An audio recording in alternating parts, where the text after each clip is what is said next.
All right, let's go get some sun.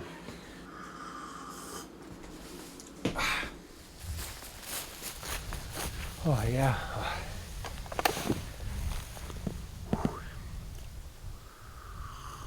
I just had a nap. Not a bad day so far. I've been making some weed oil, made some food, did some art. That's 3 things. Okay, let's do a few more questions from the old Q&A.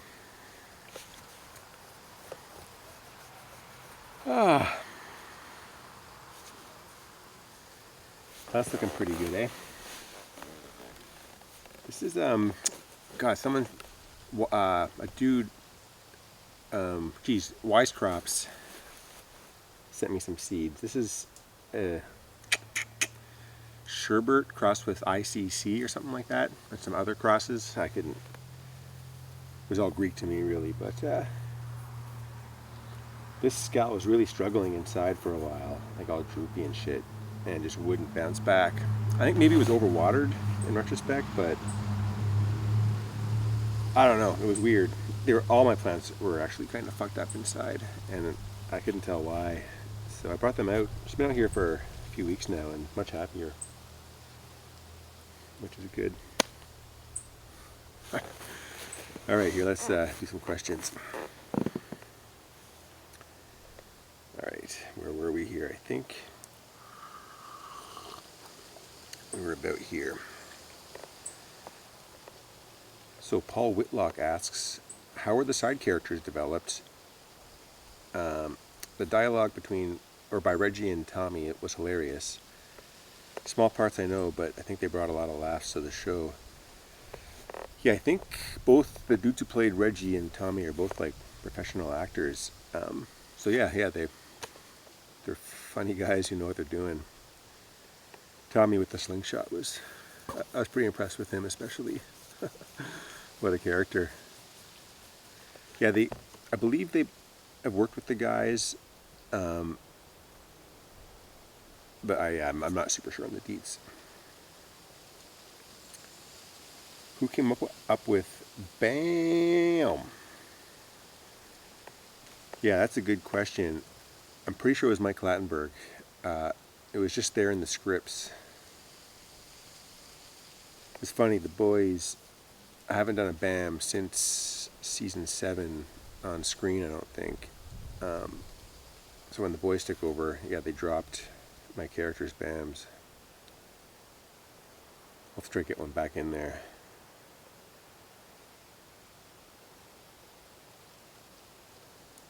Oh, so yeah, thank you, Matt, for that question. Matt Anderson.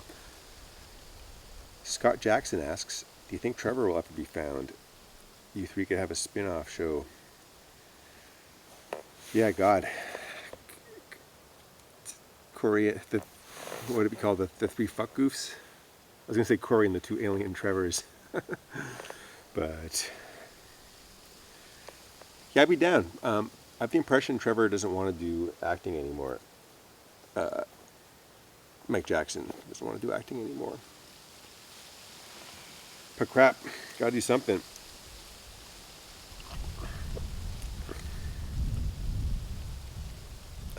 Wendy Hibert asks, what was your fave season to be part of? I mean, season 7 probably made the biggest impression just because my character went from 0 to 100 in that season. And it was pretty over the top with like the being dressed in full Julian and stuff.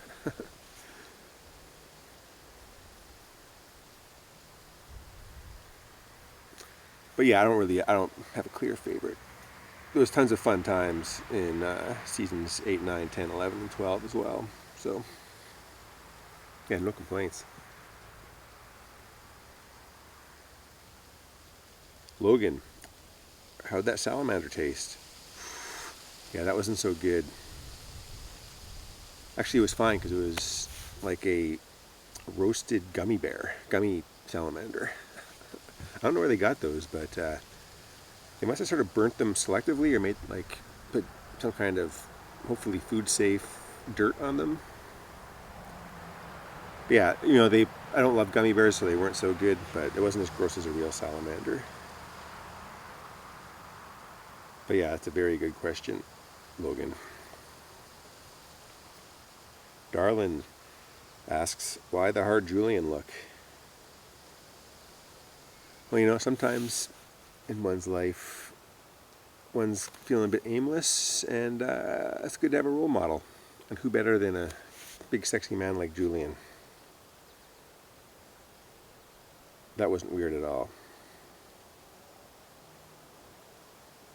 Jordan asks, did you ever have anyone on set that was noticeably hard to work with? Huh.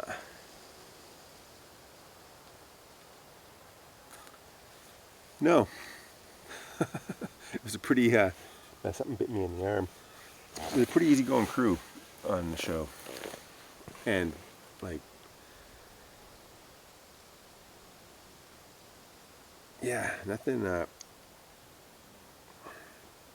comes to mind. And plus, I don't want to, I'm still working on the show, so I'd hate to overstep my bounds too badly at this point. Next question. Daniel Montgomery wants to know, is Bubs really a dick? Mike Smith.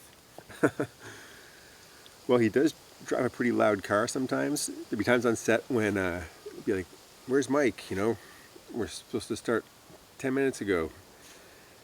And then you'd hear in the distance, and Mike and his Maserati would, eventually come onto set. Mike hungover, as the case may be. But, no, I wouldn't, that's a bit of a dickmobile perhaps, but no, he's, all the dudes have always been super nice to me. Yeah, straight up. How shocked were you when Ray hit that tree in The New Yorker? Asks Andrew James Early. Yeah, that would be the scene in season 7 where, me and my dad, Phil Collins, just get to the park, and Ray's taking me around in the big New Yorker, and yeah, he hits a fucking tree, and it's funny, like when I remember it, I thought of my arm like being on the side and almost like getting ripped off when the side of the door got peeled up. But my arm wasn't there. I was sitting with my arm beside me, and I still thought I was gonna die. I was really shocked. That was not planned. I mean, it's possible they planned it and just didn't tell me, but it seems to, like no one told me not to put my arm anywhere. I think in other takes I must have had my arm up on the side or something. But it was, it was not planned, and it was very shocking. I should make a list of times I've almost died or been maimed on Trailer Park Boys. It's happened more than a couple times, I think. Yeah, that was awesome. It was also a real introduction into their style of just like rolling with it. If shit goes wrong, unless someone's like actually physically at risk, which just keep on rolling with it, and you might get a good take. Oh. All right, Jermaine Ray asks, is there any chance that we'll ever see Ray, Barry Dunn, return? And that'd be awesome. He's such a great actor, and Ray's such a great character. But I think like Barry was one of the old producers before the boys took over the show,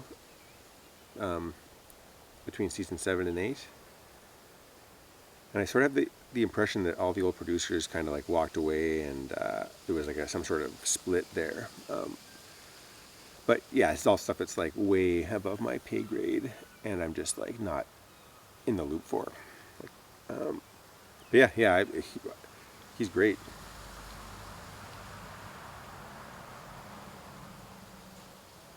Next question is, what happened to the Dirty Burger? Where is it today? Well, Brad, It might be parked somewhere on the Swearnet compound, or it might have just been too fucked up and they've like sent it to the auto wreckers. I wish I had it because I might have to move into it. The way costs are going these days. That or a good shed. All right, next question. Michael Spivey asks, give us a story about some onset drunkenness. Yeah, I mean, the drunkest dude on set would have to be Mr. Leahy. And yeah, as mentioned in part 1 of the Q&A, Dunsworth didn't drink. I remember one scene when we were shooting Say Goodnight to the Bad Guys.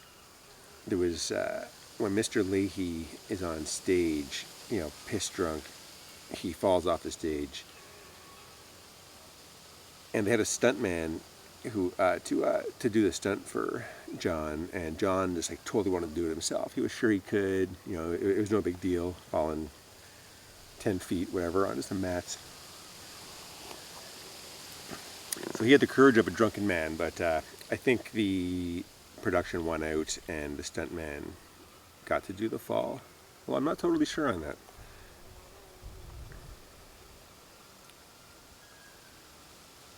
Corey asks, Corey Castang, will we ever have episodes back in the trailer park? Fuck, I hope so, It's a great set. And if I was a betting man, I would say yes, that's going to happen at some point. I don't think even the trailer park boys or the production office knows what's going to happen, though. All right, Colin Lucas asks, was there any big difference with working through seasons 1 to 7 versus seasons 8 to 12? Yeah, not really from my perspective, I guess. I was there so little from seasons 1 to 6 that I'd just be on set for 2 or 3 days every season, and I didn't have a really good sense of what was going on. It was always just like, whoa, this is fucking crazy.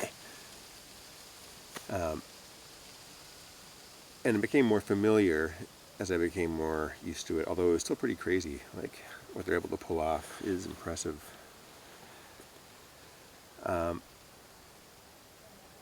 But like between the boys and the like new producers from the later seasons compared to the earlier ones, yeah, I didn't really notice a difference. I mean, Clattenburg was always the director for every episode for the first 7 seasons, and in season 8 they started to like have different directors for every episode or every 2 episodes. But again, from my perspective, it like didn't really make much of a difference to me. Okay, so it was nice when there's a new director, someone who I haven't ever met before. I guess that was a bit weird because they wouldn't know me, and they might assume that I'm like know more of what I'm doing than I really am. Whereas the folks who were more familiar with me would like kind of know where, I guess know my weak points and would direct me to whatever, like do stuff right. But I think the opposite was equally true, where there was times where Clattenburg wouldn't give me direction, when afterwards I would look back at the take and be like, oh my god, I just look like a looming, like it doesn't look natural or whatever, and some direction would have been nice. So yeah, who knows? I can't tell a difference, I guess, is the long, short answer. Larry Hartnett wants to know, what's your favorite all-time episode? Dang, I really need to, I have to rewatch the show to be able to answer that. I was watching some episodes recently, again, like season 5, which I hadn't seen in forever. And lots of stuff I just totally forgot about, like the Mr. Leahy with the propane obsession and fucking burning down the trailer. Yeah, so much good stuff. But yeah, sorry, I don't have a good answer for that one. I'll have to defer to you guys, the professionals.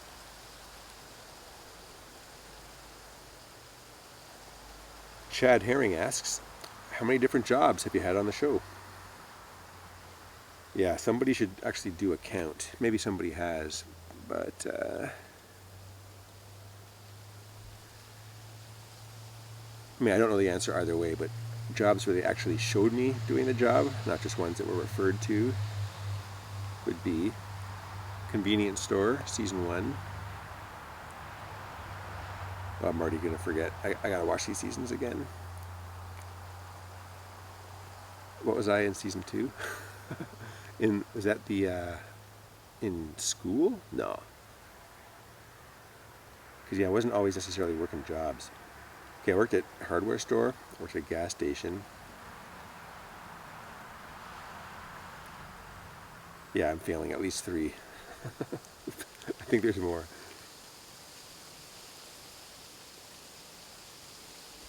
Eric McDonald wants to know, were you ever actually injured on set? So, yes, but nothing super serious. Like, what comes to mind are the scenes when Ricky was training, when Ricky had the ice rink in his trailer and was doing the classes for the kids. And I was, I guess, one of the instructors, or more like the crash test dummy. And I would have to like charge Ricky, and he was cross-checking me, and kind of like, he would come in below me and sort of lift me, check me kind of through the window. And the window, they put it on these 2 hinges, so it kind of like just folded outwards, and I would fall out onto these mats. And it was fine at first, but after doing it like, 6 times or whatever, and by the end of that take, my back was kind of fucked. Like, I threw out my lower back a bit. I also threw out my lower back during the last movie with the piss jug scenes. The Legalize It, Don't Legalize It movie, where I had to carry this like big old jug of piss. And it wasn't full, but it was like half full, full enough where it was awkward. And there was a little door, like behind, like the fake door behind the urinal was short. And so I had to sort of duck down while stepping over this like ledge to get through that door. And it was awkward enough that I also threw out my back doing that. Oh man. But yeah, nothing super duper major. There were definitely other instances where I almost got like injured, but yeah, that's probably good for now. Boop-a-doop. Rob McQueary asks, who is the funniest off camera?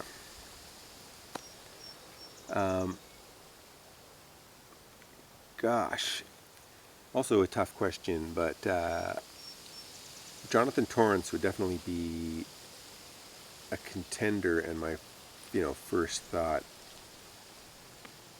Like, he'd always just be riffing.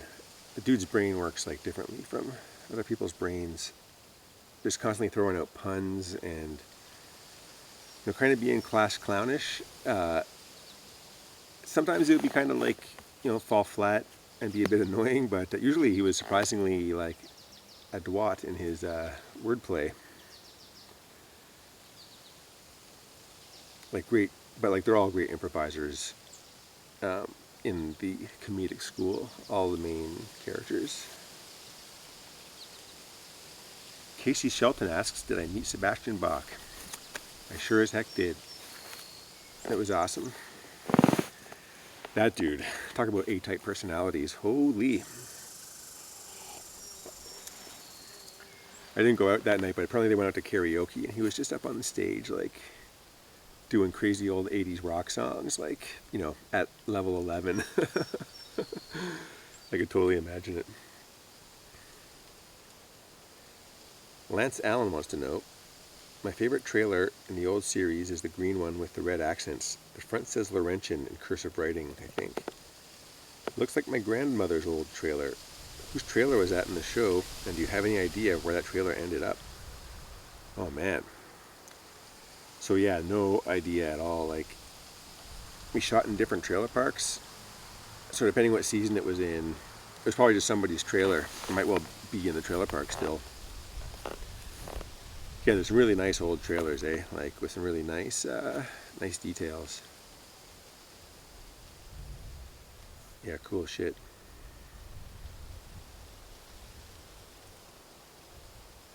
Jai Z Tyas asks, has there ever been a script where you've thought, damn, that's harsh, and not wanted to put your character through? Side question, have you ever been able to change the script to better the situation for Jacob?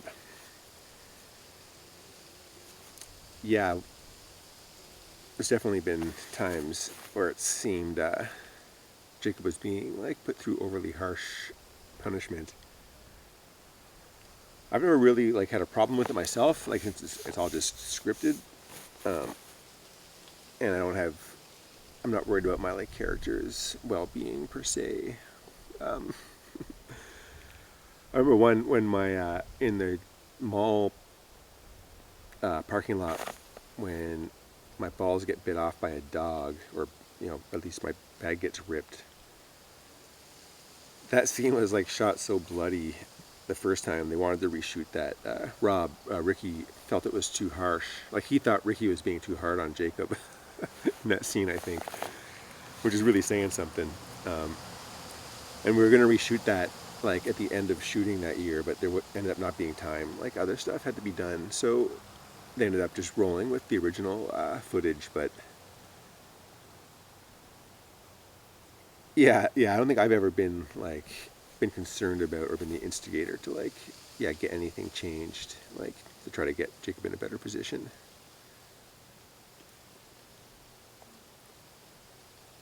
Melanie Holla wants to know, which money-making scheme do you think was the greasiest? Oh, geez. Yeah, I need to rewatch the series again for this. I can't, there's just so many of them.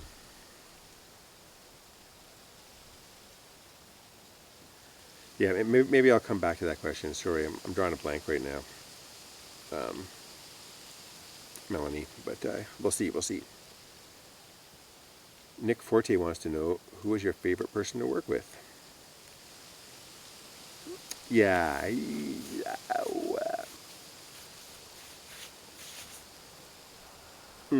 also don't know.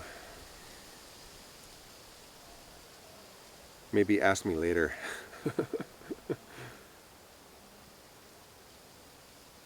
All right, Donald Heckathorn wants to know, what's your favorite memory with John Dunsworth?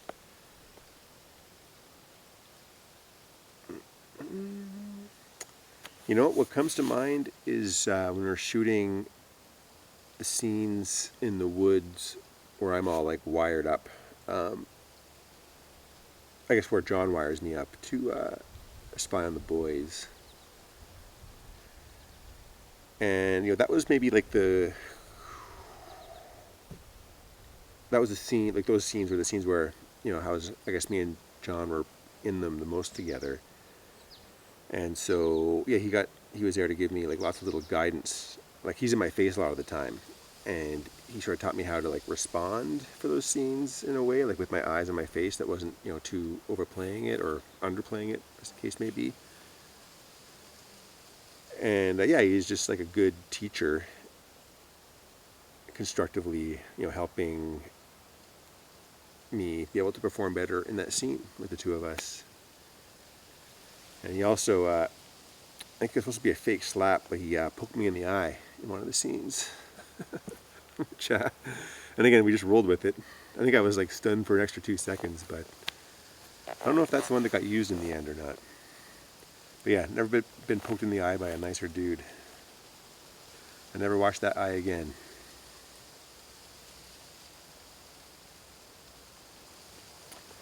Ooh, starting to get a bit sweaty. All right, we're almost through this little set of questions. Oh man, I'm getting some bites.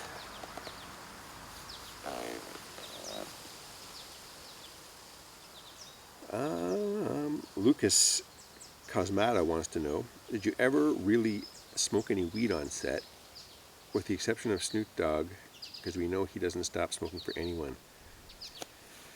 Yeah, that is true. Any weed that was on set before Snoop Dogg, had to pretty much be done in secret, I guess. So I wouldn't really know what was going on. Like, the rock pile trailer would also always smell a bit suspicious. But yeah, when Snoop Dogg came, he sent a rider ahead, and they had to collect a whole bunch of weed for him and his crew. And so yeah, he broke the ice with it being allowed to smoke weed on set. But I think he also closed the ice after him because you still can't smoke it openly. Yeah, I think it's all highly illegal to do so.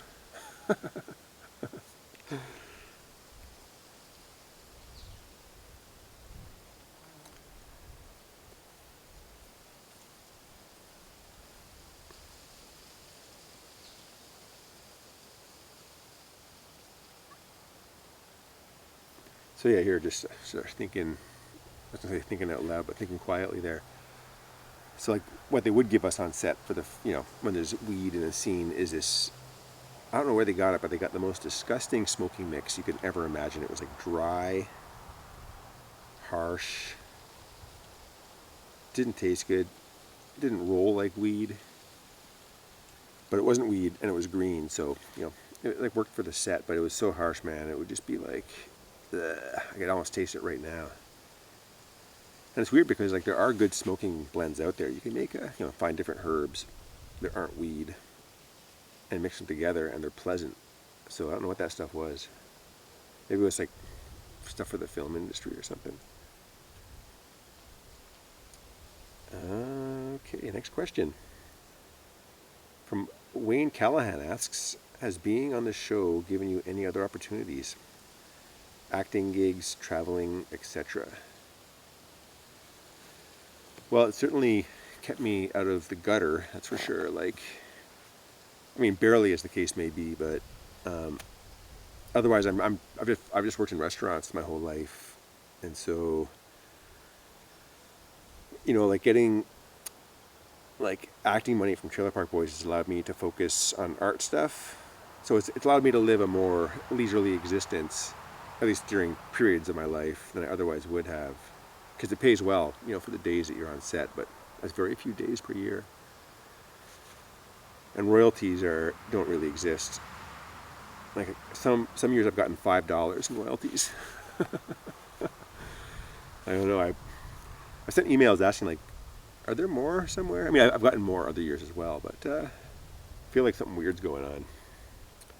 Maybe Julian somehow siphoning them off. Maybe I signed a contract with them. Who fucking knows?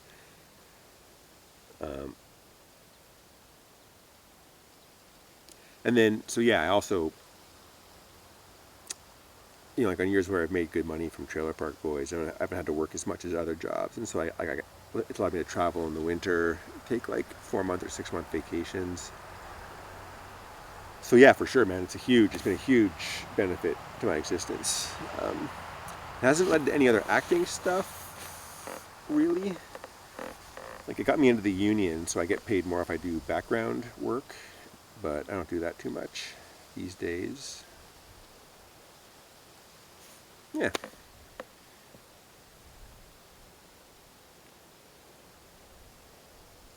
How many different trailer parks have you used? I know you guys got kicked out of a bunch. You bought one. You bought one? I'm not sure about this abbreviation. That's a question from Nigel Montague.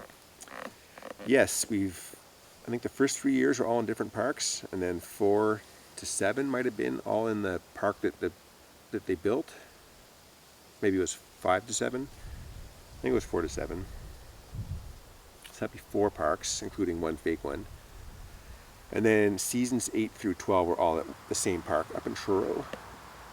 Bible Hill Estates in Truro, Nova Scotia.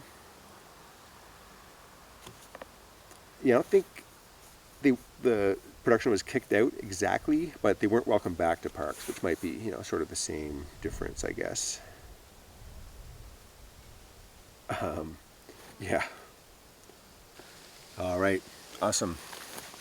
Well, guys, thanks for another set of wacky old questions, and I'll yeah, shoot part 3 sometime soon. I think we're probably about maybe 20 or 30% of our way through the questions now, so this is going to be a multi-parter. Peace!